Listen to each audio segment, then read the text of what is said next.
누가복음 22장 39절부터 62절까지 말씀.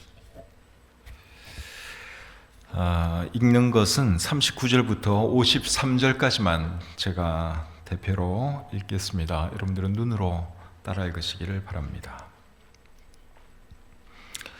예수께서 나가사 습관을 따라 감람산에 가심에 제자들도 따라갔더니 그곳에 이르러 그들에게 이르시되 유혹에 빠지지 않게 기도하라 하시고 그들을 떠나 돌 던질 만큼 가서 무릎을 꿇고 기도하여 이르시되 아버지여 만일 아버지의 뜻이거든 이 잔을 내게서 옮기시옵소서. 그러나 내 원대로 마시옵고 아버지의 원대로 되기를 원하나이다 하시니 천사가 하늘로부터 예수께 나타나 힘을 더하더라. 예수께서 힘쓰고 애써 더욱 간절히 기도하시니 땀이 땅에 떨어지는 핏방울같이 되더라. 기도 후에 일어나 제자들에게 가서 슬픔으로 인하여 잠든 것을 보시고 이르시되 어찌하여 자느냐 시험에 들지 않게 일어나 기도하라 하시니라. 말씀하실 때에 한 무리가 오는데 12 중에 하나인 유다라 하는 자가 그들을 앞장서 와서 예수께 입을 맞추려고 가까이 하는지라. 예수께서 이르시되 유다야 네가 입맞춤으로 인자를 파느냐 하시니 그의 주위 사람들이 그 된 일을 보고 여짜오되 주여 우리가 칼로 치리까 하고 그 중에 한 사람이 대제사장의 종을 쳐 그 오른쪽 귀를 떨어뜨린지라. 예수께서 일러 이르시되 이것까지 참으라 하시고 그 귀를 만져 낫게 하시더라. 예수께서 그 잡으러 온 대제사장들과 성전의 경비대장들과 장로들에게 이르시되 너희가 강도를 잡는 것 같이 검과 몽치를 가지고 나왔느냐. 내가 날마다 너희와 함께 성전에 있을 때에 내게 손을 대지 아니하였도다. 그러나 이제는 너희 때요 어둠의 권세로다 하시더라. 아멘. 하나님 은혜와 사랑을 감사합니다.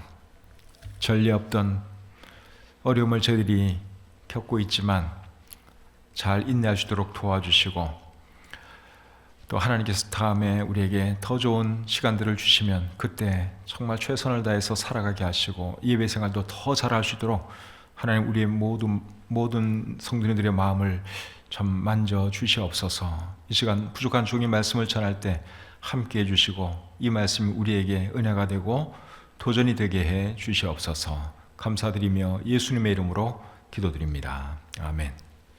차례 앉겠습니다. 오늘은 누가복음 22장 39절부터 62절까지의 말씀을 본문으로 해서 슬픔과 고통의 밤을 보내며 이런 제목으로 하나님 말씀 전하기를 원합니다. 오늘 읽은 이 본문 말씀은 예수님께서 슬픔과 고통의 밤을 보내는 내용입니다. 예수님께서 잡히시던 그 밤은 예수님뿐 아니라 예수님의 제자들에게도 슬픔과 고통의 밤이었습니다. 특별히 베드로에게는 더 큰 슬픔과 고통의 밤이었습니다. 왜냐하면 그날 밤에 베드로가 예수님을 3번씩이나 부인했기 때문에 그렇습니다. 예수님께서 잡히시던 그 밤에 예수님은 감람산으로 가셨고 감람산에서 기도하셨습니다. 39절부터 41절 말씀 제가 다시 읽어드리겠습니다. 예수께서 나가사 습관을 따라 감람산에 가심에 제자들도 따라갔더니 그곳에 이르러 그들에게 이르시되 유혹에 빠지지 않게 기도하라 하시고 그들을 떠나 돌 던질 만큼 가서 무릎을 꿇고 기도하여. 자, 여기 보면 예수님께서 감람산으로 가셨죠? 감람산에 가셔서 뭘 하셨습니까? 자기도 기도하고 그리고 제자들에게도 기도하라고 말씀하셨죠. 감람산은 올리브산입니다. 올리브산. 최근에 나오는 우리나라 성경들을 보면 올리브산이라고 다 번역을 해놨습니다. 그리고 마태복음과 마가복음에 보시면 감람산으로 가셨다 그렇게 안 돼 있고 겟세마네라 하는 곳으로 가셨다 그렇게 기록이 되어 있습니다. 겟세마네는 감람산에 있는 한 동산 이름입니다. 겟세마네라는 말의 의미는 기름 짜는 틀 이런 뜻입니다. 감람산에는 아무래도 올리브 나무가 많이 있었겠죠. 그러니까 올리브 기름이 이제 또 많이 나왔겠죠. 그래서 그런 의미에서 겟세마네, 기름 다는 틀, 이런 이름이 그 동산에 붙여졌다고 생각이 됩니다. 그런데 오늘 이 말씀을 잘 보시면 예수님께서 그곳에 가신 것이 습관을 따라 가셨다, 그렇게 말씀을 하고 있습니다. 39절을 다시 보겠습니다. 예수께서 나가사 습관을 따라 감람산에 가시매. 그러니까 예수님께서 겟세마네 동산에 이렇게 자주 가셨는데 그것이 예수님의 습관이었다는 것입니다. 그곳에 가셔서 예수님은 쉬기도 하시고 기도도 하셨습니다. 참 좋은 습관이죠. 이런 좋은 습관은 우리도 가질 필요가 있습니다. 다니엘서를 읽어보시면 다니엘은 어떤 습관이 있었는가 하면 예루살렘을 향한 창문을 열고 하루에 3번씩 무릎 꿇고 기도하는 습관이 있었습니다. 다니엘은 바벨론의 포로로 끌려가서 마음껏 원하는 대로 신앙생활을 할 수가 없었어요. 한때는 바벨론 왕이 누구라도 기도하면, 자기 신에게 기도하면 사자굴에 집어넣겠다 하는 그런 명령을 내린 적이 있습니다. 그런 명령이 있는 줄 알고도 다니엘은 전에 하던 대로 예루살렘을 향한 창문을 열고 그리고 무릎을 꿇고 하루 3번씩 기도했다. 성경이 그렇게 말씀을 하고 있습니다. 그것이 그의 습관이었습니다. 늘 해온 거. 왕이 무서운 명령을 내렸다고 해서 그만두거나 포기하지 않았어요. 남몰래 피해서 그렇게 하지도 않았습니다. 늘 하던 대로 대놓고 보란듯이 그렇게 기도 생활을 했습니다. 사랑하는 성도님 여러분, 우리도 예수님이나 다니엘처럼 이런 좋은 습관을 가지고 살아가시기를 바랍니다. 기도하는 습관, 성경 읽는 습관, 정말 좋은 습관이죠. 그런 습관이 우리 몸에 배어야 하는 것입니다. 새벽 기도 드리는 분들, 그거 정말 좋은 습관입니다. 새벽 기도하는 거. 저도 원래는 이 새벽 기도가 몸에 배인 사람이 아닌데 어릴 때부터 새벽 기도를 해온 그런 그게 아니라서 근데 목회를 하다가 어쩌다 하다 보니 우리 성도님들의 요구에 의해서 이제 새벽 기도를 시작을 했는데 지금은 제가 완전히 새벽 기도가 몸에 배었습니다. 새벽 그 시간 되면 딱 눈이 뜨고 또 새벽에 와서 기도하는 시간이 너무 좋고 새벽 기도는 저의 습관이 되었습니다. 뭐 저뿐만 아니고 새벽 기도의 습관 가지고 있는 분들이 많이 계실 텐데 참 좋은 습관이에요. 그런 습관 우리가 가지고 살아야 하는 것이죠. 또 계속 보니까 예수님이 감람산으로 가니까 제자들도 따라갔다, 그렇게 말씀하고 있습니다. 근데 모든 제자들이 다 따라간 것은 아니고 베드로와 야고보와 요한 3사람이 따라갔습니다. 마태복음과 마가복음에 보시면 그것을 알 수 있습니다. 여기서 우리가 알 수 있는 건 뭔가 하면 좋은 습관은 주위 사람들에게도 영향을 끼친다는 것입니다. 예수님이 늘 겟세마네 동산에 가서 쉬고 기도하고 하는 것을 제자들이 보았어요. 그러니까 예수님께서 감람산에 가시니까 또 제자들도 같이 가는 거예요. 그러니까 예수님의 그 좋은 습관이 제자들에게 영향을 미친 것이죠. 그래서 우리도 어떤 좋은 습관을 가지고 있으면 그것이 우리 주변에 있는 사람들에게 영향을 끼친다는 것입니다. 부모가 열심히 신앙생활을 하면 자녀가 그것을 보고 또 자녀도 대체로 그렇게 신앙생활을 잘합니다. 부모가 부지런하면 자식들도 부모의 그 부지런한 모습을 보고 또 부지런한 삶을 살아가게 되죠. 그래서 우리도 좋은 습관 가지려고 노력을 해야 하고 그리고 그 좋은 습관으로 우리 주변에 있는 사람들에게 영향력을 끼칠 수 있기를 바랍니다. 예수님께서 감람산에서 기도를 하셨는데 제자들과 돌 던질 만큼 되는 거리에서 무릎을 꿇고 기도하셨다, 그렇게 말씀하고 있습니다. 돌 던질 만큼 되는 거리, 한 얼마나 될까요? 한 20-30m 되겠죠. 이렇게 돌 던지면 대충 가볍게 던졌을 때 날아가는 거리 한 20-30m 그 정도 떨어진 곳에서 예수님이 기도하셨다, 그렇게 말씀을 하고 있고 무릎을 꿇고 기도하셨다, 그렇게 말씀하고 있습니다. 무릎을 꿇고 기도했다 하는 이 말은 그만큼 기도 제목이 간절했다, 그 말이죠. 그래서 정말 예수님은 무릎을 꿇고 간절히 하나님께 기도했습니다. 그리고 제자들에게 기도하라고 하면서 무슨 기도를 하라고 말씀을 하시는가 하면 유혹에 빠지지 않도록 기도하라, 그렇게 말씀을 하셨죠. 그런데 46절에 보면 시험에 들지 않게 기도하라, 그렇게 말씀을 하셨어요. 40절에서는 유혹에 빠지지 않게 기도하라, 그렇게 말씀을 하셨고 46절에서는 시험에 들지 않게 기도하라, 그렇게 말씀을 하셨습니다. 유혹과 시험은 엄격히 말하면 좀 다르죠. 그런데 헬라어 성경에서는 유혹과 시험이 같은 단어로 되어 있습니다. 똑같은 단어인데 40절에서는 유혹이라고 번역을 했고 46절에서는 시험이라고 번역을 했습니다. 그러니까 똑같은 헬라어 단어가 어떤 때는 시험으로 번역되기도 하고 어떤 때는 유혹으로 번역되기도 합니다. 여기서 말하는 시험 또는 유혹은 누구에게 있을 시험과 유혹을 말하는 것일까요? 예수님의 제자들에게 있을 유혹과 시험을 말하는 것이죠. 그래서 너희들이 유혹당하지 않도록 시험에 빠지지 않도록 너희가 깨어서 기도하라. 예수님이 그렇게 말씀하셨습니다. 시험과 유혹은 사실 우리에게도 늘 있죠. 우리도 늘 시험당하고 늘 유혹받고 살아가고 있습니다. 그런데 그 유혹과 시험에서 승리하는 비결이 뭔 줄 아십니까? 기도하는 것입니다. 예수님께서 저들에게 시험에 빠지지 않도록 유혹에 빠지지 않도록 기도하라 그렇게 말씀을 하셨죠. 우리도 마찬가지예요. 우리 삶 속에 끊임없이 시험거리가 있고 유혹거리가 있지만 그 모든 것들로부터 승리하는 비결이 뭐냐? 하나님께 기도하는 것입니다. 그래서 우리가 기도 생활을 잘 해야 하는 것이죠.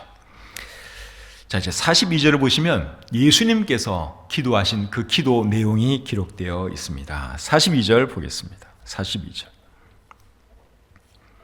이르시되 아버지여 만일 아버지의 뜻이거든 이 잔을 내게서 옮기시옵소서. 그러나 내 원대로 마시옵고 아버지의 원대로 되기를 원하나이다.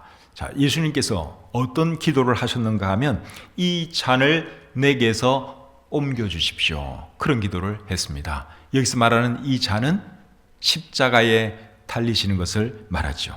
십자가에 달리는 것은 예수님에게도 고통스러운 일이었습니다. 그 고통을 피할 수만 있다면 피하고 싶은 것이 예수님의 마음이었습니다. 여러분, 예수님이 하나님이셨지만 우리와 똑같은 몸을 가진 인간이었다고 하는 것도 잊으시면 안 됩니다. 육신을 가지고 계신 예수님, 십자가에 달리는 거 우리 예수님도 인간적으로는 정말 싫어하셨어요. 그거 피할 수만 있다면 피하고 싶었습니다. 그래서 겟세마네 동산에서 뜨겁게 하나님께 기도하는 것이죠. 하나님, 이 잔을 내게서 지나가게 해 주십시오. 그런데 그 다음에 또 뭐라 그랬어요? 내 원대로 마시옵고 아버지의 원대로 되기를 원합니다. 나는 정말 이 잔 피하고 싶습니다. 십자가에 달려 죽고 싶지 않습니다. 그러나 하나님, 내 뜻대로 하지 마시고 하나님의 뜻대로 하십시오. 그렇게 예수님이 기도를 하셨죠. 여러분, 기도할 때 제일 중요한 것이 바로 이 점입니다. 기도는 우리의 필요를 하나님께 구하는 것입니다. 그렇기 때문에 필요한 것이 있으면 무엇이든지 하나님께 구할 수 있습니다. 예수님도 그렇게 하라고 말씀하셨습니다. 그런데 우리가 잊지 말아야 할 것이 있는데 우리의 삶의 목적은 하나님의 뜻을 이루는 것이라는 것입니다. 그렇기 때문에 우리가 기도할 때도 하나님의 뜻 안에서 기도해야 하는 것이죠. 내가 원하는 것과 하나님의 원하는 것이 부딪힐 때는 하나님의 뜻이 이겨야 하는 것입니다. 내 뜻을 내려놓아야 하는 것이죠. 요한일서 5장 14절은 이렇게 말합니다. 그를 향하여 우리가 가진 바 담대함이 이것이니 그의 뜻대로 무엇을 구하면 들으심이라. 여기서 중요한 말은 그의 뜻대로입니다. 그의 뜻대로. 그의 뜻대로 무엇을 구하면 들으심이라. 예, 우리 뜻대로 구하면 하나님께서 안 들어주세요. 그러나 하나님의 뜻과 우리 뜻이 일치하면 그때 하나님께서 들어주시는 것이죠. 기도할 때는 예수님처럼 내 원대로 하지 마시고 하나님 아버지의 원대로 하시옵소서. 여러분, 그런 자세로 기도할 수 있기를 바랍니다. 그런 기도가 성경적인 기도이고 하나님께서 들어주시는 기도입니다. 43절, 44절 계속 보겠습니다. 천사가 하늘로부터 예수께 나타나 힘을 더하더라. 예수께서 힘쓰고 애써 더욱 간절히 기도하시니 땀이 땅에 떨어지는 핏방울 같이 되더라. 예수님께서 정말 간절히 기도하셨죠? 십자가를 생각하면서 십자가에 달릴 그것을 생각하면서 예수님은 정말 뜨거운 기도를 했습니다. 땀이 땅에 떨어지는 핏방울 같이 되었다고 하니 여러분, 얼마나 예수님이 혼신의 힘을 다하여 간절히 기도한 것입니까? 그때는 불을 쬐야 할 정도로 추울 때였습니다. 날씨가 이렇게 시원한 그런 정도가 아니라 사실은 추울 때였습니다. 요한복음 18장 18절에 이렇게 기록이 되어 있어요. 그때가 추운 고로 종과 아랫 사람들이 불을 피워서 서서 쬐니 베드로도 함께 서서 쬐더라. 불을 쬐야 할 정도로 추운 날씨였습니다. 그런데도 예수님은 지금 땀을 뻘뻘, 그것도 피 같은 땀을 흘리면서 예수님께서 기도하셨다는 사실이에요. 얼마나 예수님께서 간절히 정신을 집중해서 뜨겁게 기도했는가 하는 것을 우리가 이해할 수 있습니다. 이렇게 간절히 기도하시니까 천사들이 나타나서 예수님을 도왔다고 그렇게 여기 기록되어 있습니다. 사랑하는 성도님 여러분, 간절히 기도하는 것은 힘든 일입니다.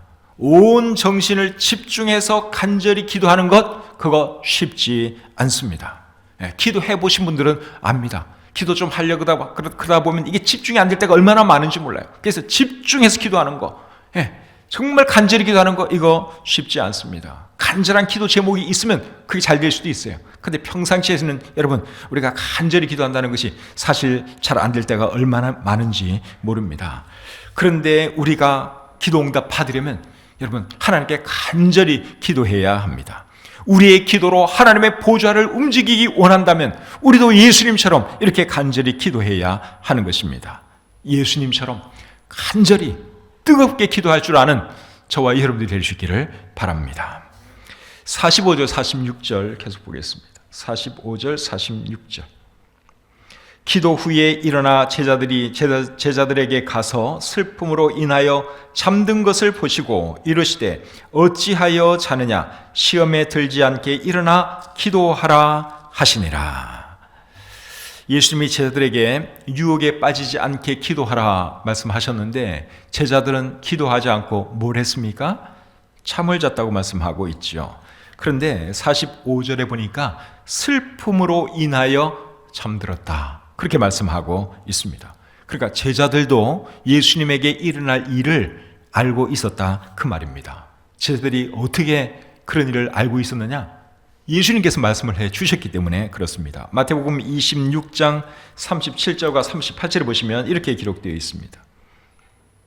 베드로와 세베대의 두 아들을 데리고 가실새 고민하고 슬퍼하사 이에 말씀하시되 내 마음이 매우 고민하여 죽게 되었으니 너희는 여기 머물러 나와 함께 깨어 있으라. 그러니까 예수님께서 제자들에게 말씀을 해주셨어요. 지금 내 마음이 심히 괴롭다. 내가 지금 죽게 생겼다. 그러니 너희도 나를 위해서 기도 좀 해다오. 예수님이 그렇게 말씀을 했죠. 그러니까 제자들이 이제 눈치를 챈 거예요. 이제 머지않아 예수님에게 안 좋은 심각한 어떤 일이 생기는구나. 그걸 알게 되었어요. 그러니까 슬퍼졌죠. 그래서 예수님 부탁대로 같이 기도를 하다가 그만 잠에 빠져들고 말았습니다. 그런데 제자들이 슬픔으로 인하여 잠들었다 하는 이런 표현은 다른 복음서에는 안 나오고 누가복음에만 나옵니다.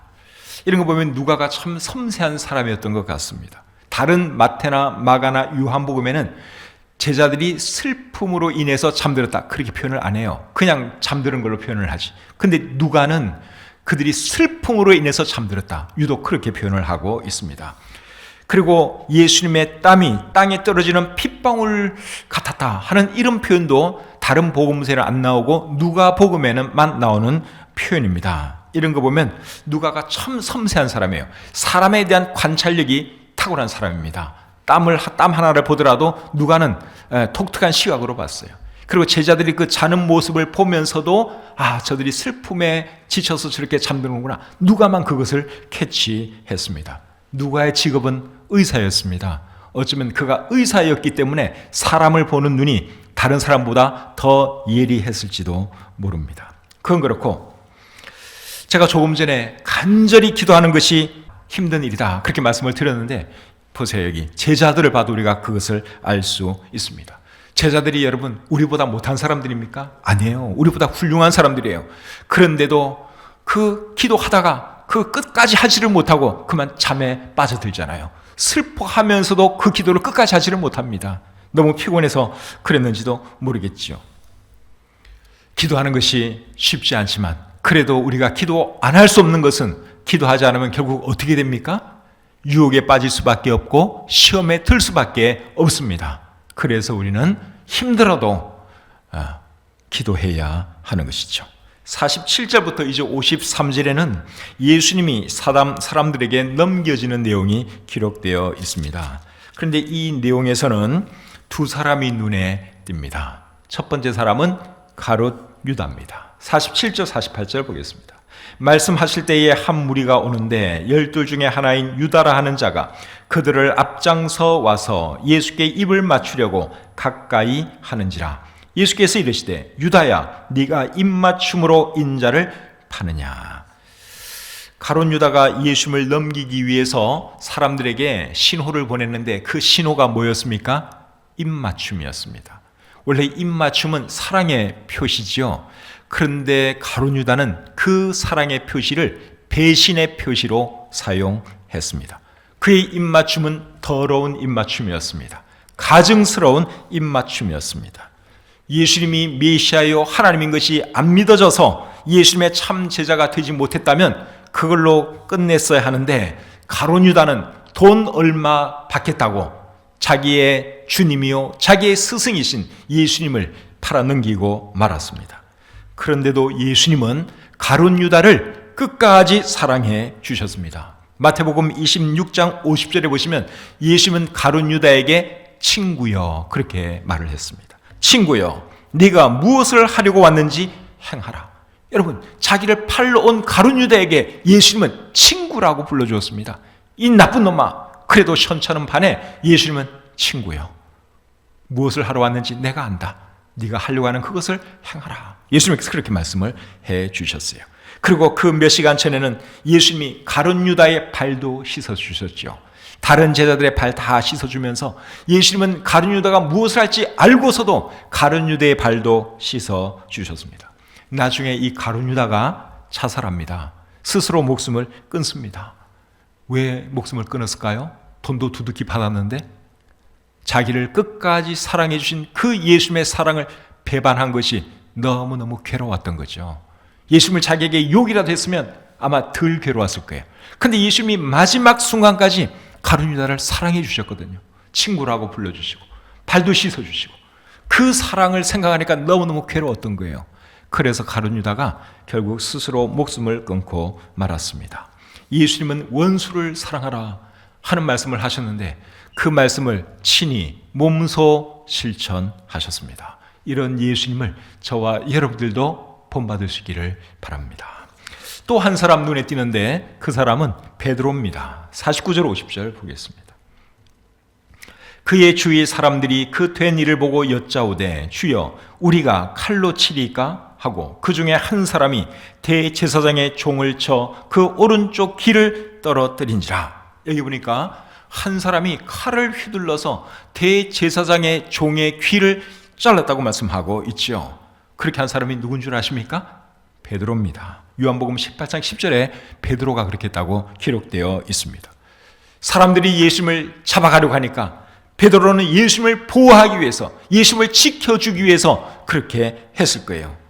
그런데 그런 베드로의 행동에 대해서 예수님은 칭찬하는 것이 아니라 책망하셨습니다. 마태복음 26장 52절에서 예수님이 이렇게 말씀을 하세요. 내 칼을 도로 칼집에 꽂으라. 칼을 가지는 자는 다 칼로 망하느니라. 예수님께서 베드로를 칭찬한 것이 아니라 책망하셨어요. 그리고 51절에 보시면 이것까지 참으라 그런 말씀도 하십니다. 이것까지 참으라 하는 말의 의미는 그만해 두어라 그런 뜻입니다. 표준 세번역, 공동 번역은 그만해 두어라, 이제 그만해라 그렇게 번역을 하고 있습니다. 그리고 예수님은 귀를 잘린 그 사람의 귀를 고쳐주셨죠. 베드로는 예수님을 잡으러 온 사람들이 미워서 칼을 휘둘렀지만 예수님은 그 사람들에게도 사랑으로 대해 주셨습니다. 기꺼이 그들에게 잡혀 주셨습니다. 사랑하는 성도님 여러분, 이런 사랑의 예수님, 이렇게 온유한 예수님을 저와 여러분들이 본받았으면 좋겠습니다.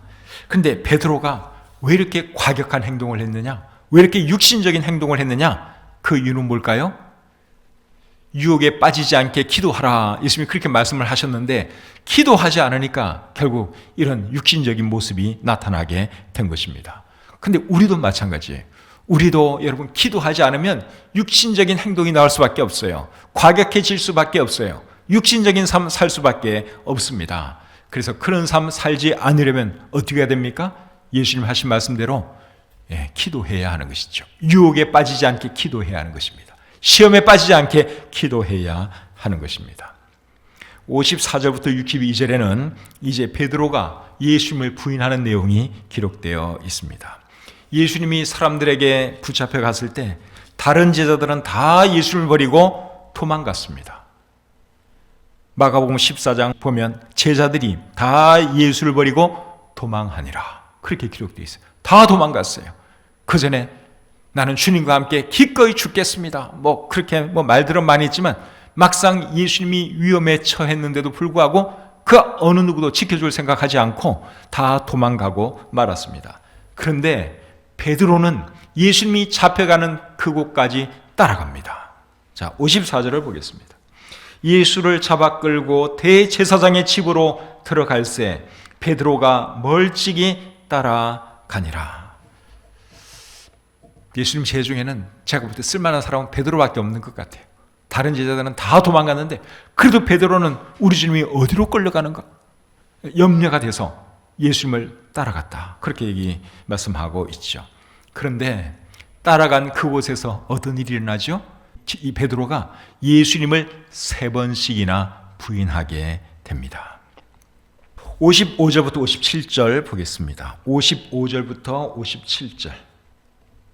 사람들이 뜰 가운데 불을 피우고 함께 앉았는지라 베드로도 그 가운데 앉았더니 한 여종이 베드로의 불빛을 향하여 앉은 것을 보고 주목하여 이르시되 이 사람도 그와 함께 있었느니라 하니 베드로가 부인하여 이르되 이 여자여 내가 그를 알지 못하노라 하더라. 베드로가 첫 번째로 예수님을 부인하는 장면입니다. 그런데 예수님을 베드로가 부인하게 된 이유가 있는데 그 이유가 뭡니까? 베드로가 사람들과 너무 가까이 있었다는 것입니다. 너무 가깝게 그 안에 들어가 있었다 하는 것이죠. 사람들과 가까이 있다 보니까 자기 신분이 결국 노출될 수밖에 없었습니다. 그래서 우리도 어디에 있을 것인지, 누구와 가까이 있을 것인지 잘 생각을 해야 합니다. 내가 가는 곳이 나로 하여금 죄짓게 하는 곳이라면 안 가는 것이 좋습니다. 내가 어울리는 사람들이 나로 하여금 죄짓게 하는 사람들이라면 어울리지 않는 것이 좋습니다. 그래서 내가 어디를 갈 것인가, 누구와 가까이 있을 것인가, 우리가 항상 생각을 하면서 살아야 하는 것이죠. 58절 계속 보겠습니다. 조금 후에 다른 사람이 보고 이르되 너도 그 도당이라 하거늘 베드로가 이르되 이 사람아 나는 아니로다 하더라. 두 번째로 베드로가 예수님을 부인했습니다. 첫 번째 예수님을 부인했을 때 베드로는 그 자리를 떠났어야 했습니다. 그런데 베드로가 떠나지 아니하고 계속 그 주변에 있으니 결국 두 번째 예수님을 부인하고 말았죠. 예수님에 대한 염려 때문에 그 자리를 못 떠났는지, 아니면 지금 떠나면 더 이상하게 보일 것 같아서 못 떠났는지, 그거는 우리가 알 수 없지만 어쨌든 베드로가 그 자리에 계속 있다 보니까 두 번씩이나 예수님을 부인하게 된 것입니다. 우리를 하여금 죄짓게 하는 자리는 안 가는 것이 제일 좋고, 부득이 가게 되었으면 최대한 빨리 떠나는 것이 좋습니다. 내가 술 안 마셔야지, 이제부터 내가 술 절대로 안 마셔야지, 그러면서 계속 술자리 쫓아다니면 그 사람 틀림없이 술 마시게 되어 있습니다. 정말 술 안 마시고 싶으면 술자리에 안 가는 것이 최선이에요. 어쩔 수 없이 끌려갔다 그러면 빨리 떠나는 것이 그 다음 상책입니다. 그래서 우리가 누구와 있을 것인가, 어디에 있을 것인가 잘 우리가 조심해야 하는 것이죠. 59절 60절 보겠습니다. 1시간쯤 있다가 또 한 사람이 장담하여 이르되 이는 갈릴리 사람이니 참으로 그와 함께 있었느니라. 베드로가 이르되 이 사람아 나는 네가 하는 말을 알지 못하노라고 아직 말하고 있을 때에 닭이 울더라. 베드로가 예수님을 3번째 부인했습니다. 오늘 읽은 이 본문에는 자세하게 안 나타나 있지만 마태복음을 읽어보시면 베드로가 부인하는 그 강도가 점점 강해집니다. 처음보다는 두 번째가 더 강해졌고 두 번째보다는 세 번째가 더 강해졌습니다. 마태복음 26장 70절 제가 잠깐 읽어보겠습니다. 베드로가 모든 사람 앞에서 부인하여 이르되, 그냥 부인했어요. 그 다음에 72절 베드로가 맹세하고 또 부인하여 이르되, 이번에는 맹세까지 했습니다. 두 번째는, 그 다음 74절. 그가 저주하며 맹세하여 이르되, 세 번째는 예수님을 저주까지 하면서 예수님을 부인했습니다. 점점 강도가 세졌죠? 부인하는 강도가 점점 세졌어요. 그래서 죄는 여러분, 짓다 보면 점점 더 커지기 마련입니다. 처음부터 큰 죄 짓는 사람은 없죠. 처음엔 다 작은 죄 짓습니다. 근데 그 작은 죄를 한 번, 두 번 짓다 보면 그 죄가 점점 더 커진다는 거예요. 간이 더 커진다, 그 말이죠. 베드로도 마찬가지예요. 처음에는 그냥 살짝 부인했는데 두 번째는 맹세까지 하면서 저주했고, 세 번째는 저주까지 하면서 예수님을 부인했습니다. 죄의 속성이 그렇습니다. 죄 짓기 시작하면 여러분 점점 커지게 돼 있어요. 그래서 죄는 초기에 다스려야 돼요. 한 번 졌을 때 거기서 끝내야 되지. 그걸 계속 이어가면 그 죄는 점점 더 커질 수밖에 없다. 그것을 우리가 기억해야 합니다. 베드로가 예수님을 세 번째 부인했을 때 닭 울음소리가 들렸습니다. 그리고 그 순간 예수님의 눈과 베드로의 눈이 탁 마주쳤어요. 61절, 62절 보겠습니다.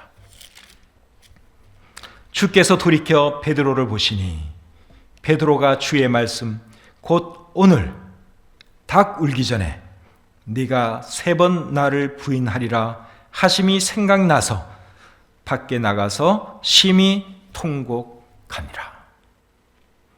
베드로는 여러분 예수님을 정말 사랑한 사람이에요. 성경을 읽어보면 베드로 같은 제자가 없습니다. 아까 저게 칼 휘두른 거, 그것도 사실은 예수님에 대한 사랑 때문에 그런 거예요. 너무너무 사랑한 사람이에요. 그런데 그토록 사랑했던 주님인데 베드로는 예수님을 세 번 부인하는 그런 사람이 되고 말았습니다. 그러니 그 마음이 여러분 얼마나 아팠겠어요. 그래서 닭 울음소리를 듣고 예수님의 그 눈빛을 보고 베드로는 밖으로 달려나가서 통곡을 했다고 우리 성경이 기록하고 있습니다. 그런데 여러분, 베드로는 예수님을 모른다고 세 번씩이나 부인했지만 예수님은 그런 베드로도 여전히 사랑하고 계셨습니다. 61절에 보니까 예수님이 베드로를 보셨다, 그렇게 말씀을 하고 있죠. 그때 베드로를 보시는 예수님의 눈빛이 어떤 눈빛이었을까요? 미움과 증오의 눈빛이었을까요? 아닙니다. 사랑과 연민의 눈빛이었습니다. 베드로야, 내가 말하지 않았느냐? 네가 나를 세 번 부인할 거라고. 그래도 네가 나를 사랑하는 거 내가 잘 알고 있다. 괜찮아. 다음에 잘하면 되지. 예수님께서 베드로에게 그런 눈빛을 보내신 것이죠. 훗날 베드로는 여러분 십자가에 거꾸로 달려 죽습니다. 어떻게 그가 그런 일을 할 수가 있었겠어요? 주님에 대한 사랑 때문에. 주님이 자기를 사랑해 주신 것을 베드로가 알았기 때문에 베드로는 주님을 위해서 기꺼이 십자가에 거꾸로 달려 죽을 수 있었습니다.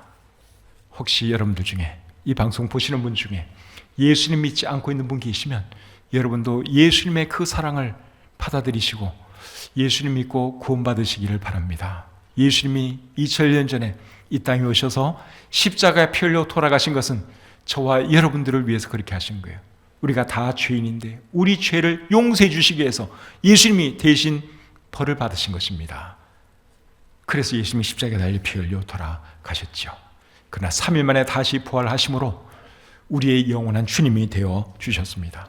아직 주님 알지 못하는 분이 계시면 꼭 예수님 믿으시기를 바라고, 그리고 이미 구원받으신 분들은 예수님이 여러분을 사랑하시는 그 사랑을 다시 한번 마음속 깊이 새기시고 우리도 주님을 더 사랑하고 또 주님의 사랑을 우리 주변에 있는 사람들에게 널리 증거하는 그러한 삶을 살아가시기를 우리 주님의 이름으로 축복합니다. 하나님 아버지, 부족한 종이 하나님 말씀 전했습니다. 우리 주님의 사랑을 다시 한번 생각하는 귀한 시간이었는데 참 이 주님의 사랑을 우리가 더 귀히 여길 수 있도록 도와주시고, 아직도 주님 사랑을 알지 못하는 분들이 계시면 우리가 주님의 사랑을 증거하면서 살아가게 해 주시옵소서. 감사드리며 예수님의 이름으로 기도드립니다. 아멘.